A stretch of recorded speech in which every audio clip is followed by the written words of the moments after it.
maanisha mnasemaga mtoto wa kike unatakiwa ujistiri. Si nini?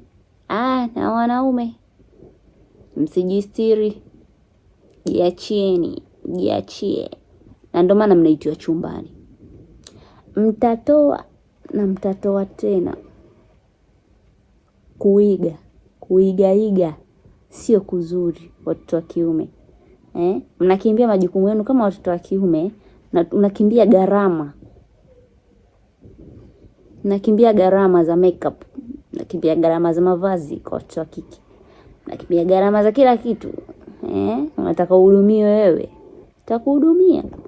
Ukitaka hata mimi nitakuhudumia. Na wahitaji watu kama nyinyi. Wale wanawake wanaopenda mambo kama hayo.